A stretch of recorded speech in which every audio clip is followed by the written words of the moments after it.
Welcome to this episode of Fridays with Fintelekt. Today, my guest is Dr. Christian Kaunert, Professor of Policing and Security and Director ICPS, and Jean Monnet, Director at the University of South Wales. Christian, thank you so much for joining us today. And at the outset, may I request you to give our listeners a quick overview of the scope of work that you're currently involved in?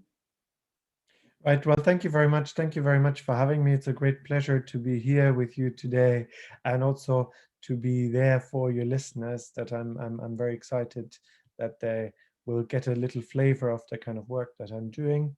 As you pointed out, I'm Professor of Policing Security, and I've got long-standing interest in counterterrorism. I've done a number of different projects on counterterrorism. My primary focus has been counterterrorism in the European Union. So for instance, very recently, I developed a Monnet network of 14 universities from 11 different countries on EU counterterrorism, where we have had a very high profile conference recently in December with a lot of very interesting people and practitioners and academics that have all joined us for the event, with many different events planned for the next 3 years. So I'll be excited and hope that some of your listeners might also be attending some of those events in the future. Um, I've done a number of different works on counterterrorism and Europe in particular. I've written a book back in 2010 on European internal security with a focus on counterterrorism, looking at the role the various EU institutions have played in this particular area. I'm just publishing a book in April that will come out on the EU, Turkey, and counterterrorism, looking at the kind of scope for collaboration between the EU and Turkey on counterterrorism. I've also secured a contract, and I'll be publishing a book later on this year, possibly early next year, on the EU's global role in counterterrorism, how the EU has been helping other international organizations and also other areas in the world in terms of developing their counterterrorism framework. So there's quite a bit of work in that area, and I'll be very happy to share more with you then. Excellent. So, Christian, your writings, make a case for global cooperation around countering terrorism. How different would you say are the challenges of various geographies around terrorism, and are there any commonalities that you see in the counterterrorism approaches that various regions can employ or are employing? Yes, I think that's a very important question because of international cooperation is vital. If we look at the beginnings of Europe just after 9/11, at the time, um, people wouldn't imagine this today, but at the time in 2000 and 2001, just before 9/11, only 5 out of the previous 28, now 27 member countries of the European Union even defined terrorism as a crime in their criminal legislative framework. So now all EU countries define terrorism as a crime. So we've seen just the scope of development since 9/11. And it's very important because if we think in terms of, well, why is terrorism such a big problem? Of course, there's political conflicts and so on, and we know all about it. But ultimately, what we shouldn't forget is the strong links that we have between international organized crime and terrorism. And I think this is where international cooperation becomes so important, because those links have existed already from the 19th century onwards. We had various alliances between various political movements and the underworld already in the 19th century. They can then be observed also in the 20th century, terrorist movements in Germany, North America, and so on. And in recent years, this relationship, academic research has really looked at this relationship in more depth. And we found that based on those links, we actually see quite a lot of financing of terrorism. And as a result of that, we see the existence. We see new forms of terrorism that have emerged, essentially based on these kind of illicit economies. We've had a new market for violence that has developed as a result of these. We had disappearance, of course, after the collapse of the Cold War between the two superpowers, United States and the Soviet Union. Of course, we had significant changes in the global economy. We had significant changes in international relations more generally. And what we had was new power centers kind of developing around the world that were taking the place sometimes of those master powers to support some of those terrorist movements. As a result of that, um, because some money was in a sense fell away from the market for terrorists, in a way there was an increased need for some of those terrorist groups to get involved in illicit economies, and as a result of that they've been quite successful. We see that obviously with some terrorist groups like Hezbollah, Hamas, that are very significantly financed by illicit economies. We see that in other forms. So as a result of that, we can see that we have an internationalization of networks. We have new forms of war and violence.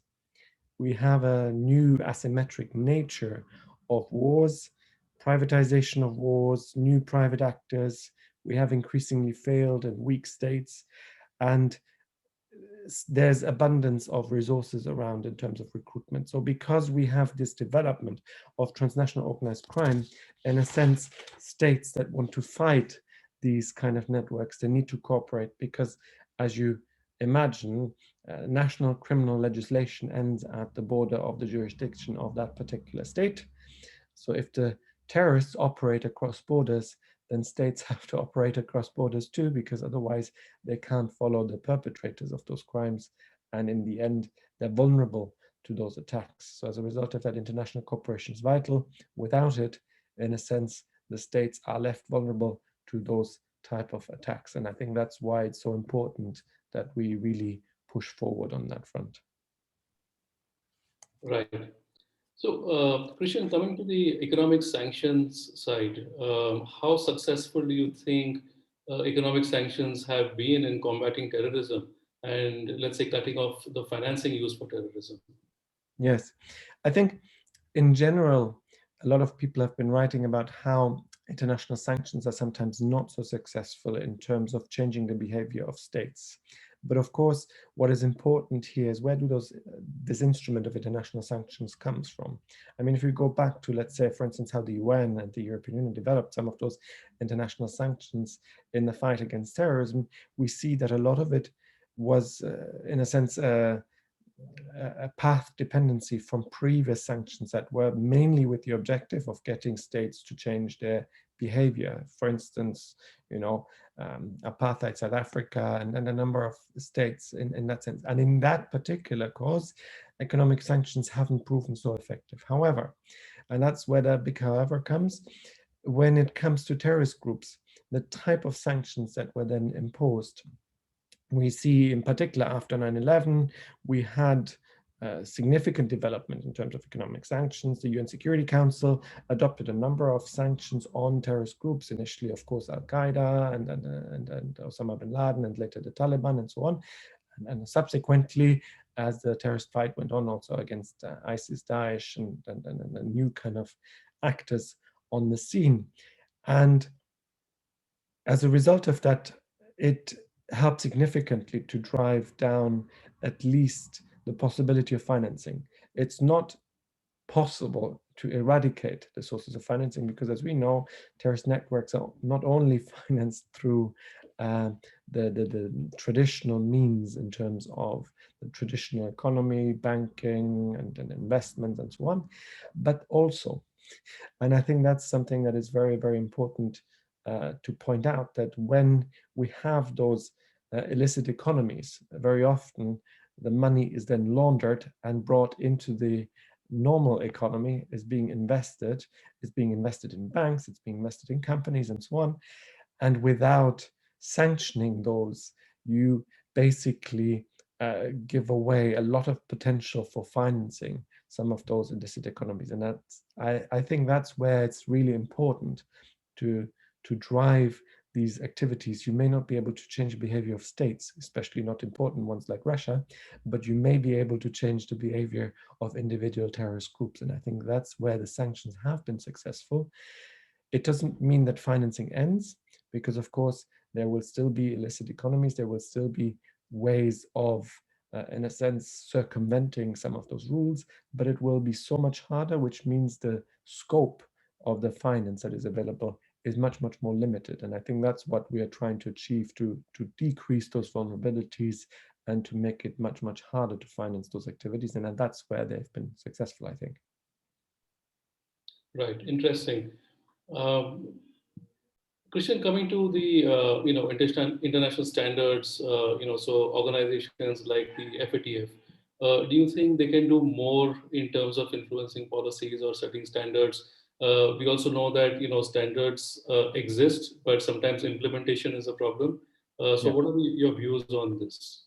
Yes, I think they've done an incredible job already in terms of developing some standards. And as we know, after 9/11, without the very important work that the FATF had already done previously, prior to 9/11, it would have been very difficult to tackle the challenges that arose because of 9/11. And in fact, the kind of sanction regimes, the standards that were developed after 9/11 had very much to do with the FATF and with the UN Security Council. And but as you rightly point out, implementation is sometimes a very, very significant problem.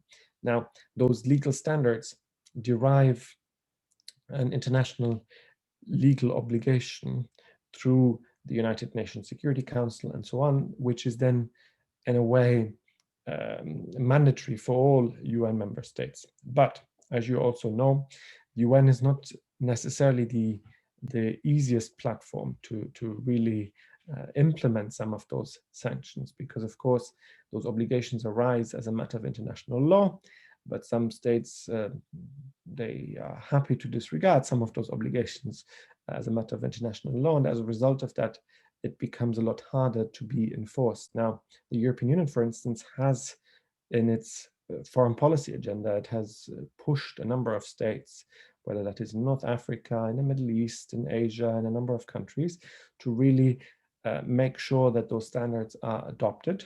And it has been part of European foreign policy, for instance, to push for that. Also, the EU itself has taken upon itself to become a model implementer of some of those standards by in a sense, taking on those obligations to the organization of the European Union, implementing it in its own single market regulations and making sure that they're directly applicable to companies and also to individuals. And as a result of that, it has set an example also to other states to follow suit. Now, we know that sometimes, of course, there are costs to implementing some of those. There are sometimes economic costs. Some are not particularly happy because it kind of erodes some business models that some countries are pursuing. It has political costs because for some regimes, for some governments, these are very unpopular standards to be implementing. So it is not always very easy to convince them. But I think on the whole, it is important to push for that implementation in order, in a sense, to reduce vulnerabilities, because at the end of the day, if a large chunk of the globe is in a sense free from those standards, it means that there's loopholes as far as we can see. So the importance is to really implement them globally in order to reduce those vulnerabilities. And I think that's where global cooperation then comes in. It's not easy, but I think it's an important task to make sure that they are implemented. Right. So, Christian, COVID has been upon us, I think, for a little more than a year now.